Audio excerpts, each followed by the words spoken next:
Jordan के जो king हैं वो आज पाकिस्तान का दौरे का आगाज कर रहे हैं। जॉर्डन के साथ ज़ाहिर है कि पाकिस्तान के एक लॉन्ग स्टैंडिंग रिलेशनशिप भी हैं, बायलैटरल इश्यूज के ऊपर बात भी होगी, लेकिन जो इस वक्त मिडिल ईस्ट में डेवलपमेंट्स हो रही हैं, जॉर्डन एक अहम मुल्क है। इनके जो जॉर्डन के किंग हैं उनके इस दौरे से कुछ रोज पहले आपको पता है कि पाकिस्तान के फील्ड मार्शल ने भी जॉर्डन का दौरा किया था, और इस दौरे को इस तनाजुर में भी देखा जा रहा है कि जो गजा पीस प्लान है ट्रंप का, उसके हवाले से भी बातचीत होगी। और एक और जो पेशरफ्त हुई है कल, क्योंकि पाकिस्तान समेत कई जो अरब और जो मुस्लिम ममालिक हैं उन्होंने अमरीकी सदर ट्रंप के जो 20 नुकाती गजा प्लान था उसको सपोर्ट किया था। और कल इन तमाम ममालिक की तरफ से जो इसमें शामिल थे, जिसमें अमरीका भी शामिल है, Qatar, Egypt, UAE, Saudi Arabia, Indonesia, Pakistan, Jordan और तुर्की, इनकी तरफ से एक मुश्तरका स्टेटमेंट सामने आया है जिसमें उन्होंने अमेरिका की तरफ से जो यूएन सिक्योरिटी काउंसिल में एक करारदाद पेश की गई है, जिसमें बात की गई है जो उस प्लान के तहत है एस्टैब्लिशमेंट ऑफ एक जो पीस बोर्ड है जिसको अपेरेंटली हेड करेंगे अमेरिकी सदर जो ट्रंप हैं। उसके अलावा एक इंटरम जो कमेटी है जो रन करेगी गजा के मामलात को, फलस्तीनियों की, एंड देन मोर इम्पोर्टेंटली जो इंटरनेशनल स्टेबलाइजेशन फोर्स है जिसमें मुमकिना तौर पर पाकिस्तान भी हिस्सा डाल सकता है। ये करारदाद जो है उसका ड्राफ्ट सामने आया है, और इन ममालिक ने, यानी कि जो अरब और बाकी मुस्लिम ममालिक है जिसमें पाकिस्तान भी शामिल है, यूएन सिक्योरिटी काउंसिल और बाकी मेंबरान से कहा है कि फौरी तौर पर इस करारदाद को मंजूर किया जाए ताकि इसके ऊपर अमल दरामद किया जा सके। दैट शोज के एक्टिवली जो पाकिस्तान है वो इस सारे प्रोसेस के अंदर जिस तरीके से रोल प्ले कर रहा है, और ये आप कह सकते हैं कि एक रिवाइवल है इवन पाकिस्तान के रोल की, क्योंकि मिडिल ईस्ट का इशू तो बहुत पुराना है। किसी ज़माने में हम बड़ा एक्टिवली रोल प्ले करते थे, बट ऑफ लेट अब दोबारा से वही जो पुराना पाकिस्तान का रोल था वो उसमें सामने आ रहा है। रिस्क भी हैं but at the same time opportunities भी हैं, बट रिस्क भी इसके अंदर काफ़ी सारे इन्वॉल्व हैं। कामन, इसमें जो बुनियादी बात है कि जो यूनाइटेड नेशन सिक्योरिटी काउंसिल में ये जो रेजोल्यूशन है और इसके अंदर जो मैकेनिज्म दिया गया है जिसमें बोर्ड ऑफ पीस की बात है, फिर मुस्लिम ममालिक पर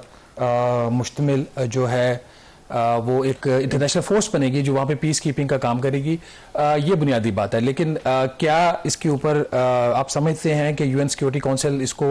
वोट करेगी इसी सूरत में, क्योंकि रशिया भी उसके ऊपर एक काउंटर ड्राफ्ट लेके आ गया है, उसके बाद क्या सिचुएशन बनती है? बिल्कुल, इसमें यही जो आई थिंक इंपॉर्टेंट बात है कि जो रशिया ने जो काउंटर ड्राफ्ट पेश किया है उसमें उन्होंने अमेरिका को क्रेडिट नहीं दिया। उन्होंने कहा कि बिल्कुल सीज फायर होनी चाहिए, अमन होना चाहिए, लेकिन जो बोर्ड ऑफ पीस है उसके हवाले से उनको एतराज़ है, जो इंटरनेशनल स्टेबलाइजेशन फोर्स है उस पर भी उनको एतराज़ है। तो इसमें कंसेंसस जो पैदा करना दैट इज़ इम्पॉर्टेंट, बिकॉज जो रशिया है उसके पास वीटो पावर है, और जब तक जो तमाम जो 5 मुल्क हैं जिनके पास वीटो पावर है वो अग्री नहीं करते तो कोई भी जो करारदाद है वो मंजूर नहीं हो सकती। तो इसीलिए शायद ये जो बाकी ममालिक हैं अमेरिका के साथ मिलकर उन्होंने ये एक स्टेटमेंट जारी किया है। लेट्स सी, चीन का अभी जो पोजीशन है वो वाजे नहीं है, वो सामने नहीं आई। यूजुअली चाइना और रशिया इस तरह के इश्यूज पर एक ही वो स्टांस लेते हैं, तो लेट्स सी कि आगे क्या होता है। बट इसमें अभी भी बहुत से ऐसे इश्यूज हैं जो तय होना बाकी है। मसलन जो इंटरनेशनल स्टेबलाइजेशन फोर्स है, आज ही बरतानवी मीडिया में एक खबर जो छपी है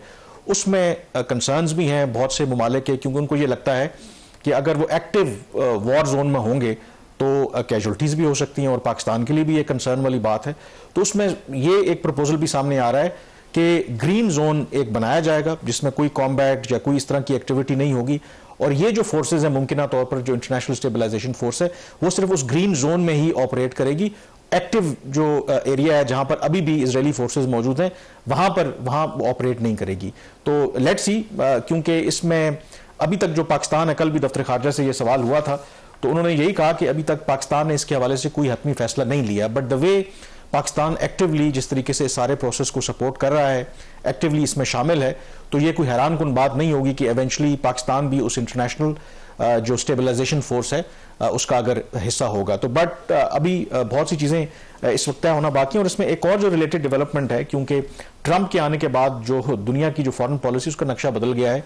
कई सालों के बाद जो सऊदी क्राउन प्रिंस है मोहम्मद बिन सलमान वो व्हाइट हाउस का दौरा कर रहे हैं। जमाल खशोगी के बाद और जो बाइडेन इंतजामिया थी, ताल्लुकात आपको पता है कि इतने ख़राब हो गए थे कि दोनों का आपस में बिल्कुल राब्ता भी ख़त्म हो गया था। लेकिन ट्रंप के आने के बाद वो रिलेशनशिप रिवाइव हुई है और अब सऊदी क्राउन प्रिंस मोहम्मद बिन सलमान अगले हफ्ते व्हाइट हाउस जा रहे हैं और एजेंडा ब्रॉड बेस्ड होगा, बायलैटरल भी है एंड मोर इंपॉर्टेंटली ये मिडिल ईस्ट का भी एजेंडा है क्योंकि Saudi Arabia is also an important player. तो बहुत सी डेवलपमेंट्स हो रही हैं इस हवाले से। इसमें जो अगली जो चीज़ अगर लेट्स से इस पे रशिया जो है इसको वीटो कर देता है तो उसके बाद जो बोर्ड ऑफ पीस नहीं बन सकेगा या उसके बाद भी बोर्ड ऑफ पीस बन सकेगा जिसको सदर डोनाल्ड ट्रंप उसको चेयर करेंगे। वो जो पीस प्लान एग्री हुआ था, जो दस्तखत हुए थे, वो आज भी वो फिर इसके बाद भी इंटैक्ट रहेगा यूएन सिक्योरिटी काउंसिल में। अगर ये प्लान वीटो हो जाता है, क्या इसको अमेरिका और दूसरे मुस्लिम ममालिक जो यूनिलैटरली इसको इंप्लीमेंट कर सकते हैं? अगर यूनिलैटरली इंप्लीमेंट करते हैं उसमें रशिया का क्या रिएक्शन होगा? क्योंकि फिर अमेरिका का एक एक्टिव रोल दोबारा फिर मिडिल ईस्ट में आ जाता है। देखें, आमतौर पर तो ट्रैक रिकॉर्ड यही बताता है कि यूजुअली जब तक कंसेंसस होता नहीं है,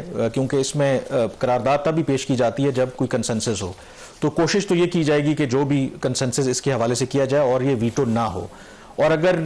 वीटो हो जाती है तो कहने को तो बिल्कुल यूनिलैटरल या जो भी ममालिक इस प्लान के हक में वो इंप्लीमेंट कर सकते हैं, बट उसके अंदर प्रॉब्लम है। मसलन पाकिस्तान भी अगर इसमें शामिल होना चाहता है तो जब यूएन सिक्योरिटी काउंसिल की बैकिंग होती है तो एक मॉरल ऑब्लिगेशन भी आ जाती है और डोमेस्टिकली वो पाकिस्तान हो, इंडोनेशिया होगा, सऊदी अरब होगा, इजिप्ट होगा, उनको डोमेस्टिकली उस प्लान को सेल करने में आसानी होती है। मसलन अगर यूएन सिक्योरिटी काउंसिल की करारदाद आती है, इंटरनेशनल पीस कीपिंग फोर्स आती है, पाकिस्तान ऑलरेडी जो यूएन की पीस कीपिंग फोर्स है अफ्रीका के अंदर, दुनिया में पाकिस्तान के जो फौज है वो सर्व कर रही है, तो अगर यूएन सिक्योरिटी काउंसिल का कवर होगा तो यहाँ पर क्योंकि एक सेंसिटिव मामला है तो हुकूमत के लिए ये आसान होगा। तो मेरा नहीं ख्याल कि वाइल यूनिलैटरली या बाकी ममालिक लाइक माइंडेड इंप्लीमेंट तो कर सकते हैं, बट बगैर यूएन सिक्योरिटी काउंसिल की अप्रूवल के इस पर अमल दरामद होगा क्योंकि उसकी बहुत फार रीचिंग इंप्लीकेशंस हैं। बट लेट्स सी, कोशिश तो ये की जा रही है अभी कि जल्द से जल्द, जैसे मैंने कहा, स्टेटमेंट सामने आया है कि इस करारदाद को मंजूर किया जाए, बट ये बहुत कॉम्प्लिकेटेड इशू है। बट लेट्स सी इसमें आगे चल के क्या होता है। यहाँ पे ब्रेक लेंगे, ब्रेक के बाद जिक्र करेंगे जो नई दिल्ली में कल हमने जिक्र नहीं किया था, सरसरी से जिक्र हुआ था, जो एक वाकया पेश आया था और उसके बाद कल रात भी मकबूजा कश्मीर में एक थाने में धमाका हुआ है जिसमें 9 लोग मारे गए हैं। लेकिन इंपॉर्टेंटली जो सबसे इसमें इंपॉर्टेंट कैच है कि अभी तक भारतीय हुकूमत ने पाकिस्तान के ऊपर बराह रास्त इल्ज़ाम नहीं लगाया। इसकी क्या वजह है, ब्रेक के बाद बात करेंगे।